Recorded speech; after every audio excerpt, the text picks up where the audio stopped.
maxamed wuxuu ka imaan jiray xaafadda Hiblaayo.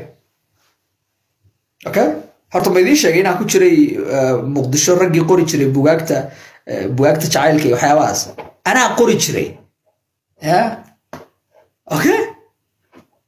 Okay, maxamed wuxuu kula kulmay Caasha makiinada cajiinka anaa qori jiray waxyaabahaas.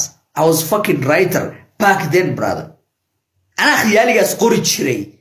Okay, so وأنا فهمسنا هاي. Okay, واي واحد ساقد مي وحي قد ما ياد مركز سمعنا يسا قراءها. Okay, fiction writer بنا هذا كور.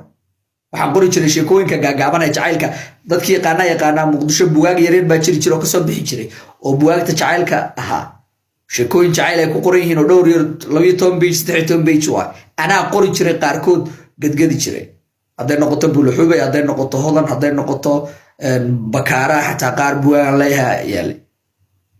Okay, laakiin xaliya leeyma qor magac kala laha هذا ما عكوا شيء صح أتذكر أنا لسه بوقتها قري بوقت العصبة هذا أركسا بوقت العصبة عصبة حيان دكتور حلي عليه so ما عكوا قري شيء واجس بوقتها يا هذا يدي شيء وقاركين وحلاقي يا وين دركتين بوقت هذا شيء كوي كجعل كاني كقري وحكي شرين بتشرين داير وارها لكن خيالي أبيز أنا جوا مركي ما تقول تانك أوكي لكن مرة بدن وين أتكلم سارتين waxaas waa sheeko iyo khiyaali nolosha caadiga ah kuma jirto marka dadkii ku soo koray bugaagta jacaylka waxyaabahaas hindiga waxaas oo dhan waxay u maleeyaan noloshu inay sidan tahay mana aha muddo inay ku qaadatay inaan ogaado shaxda psychology-ga naagaha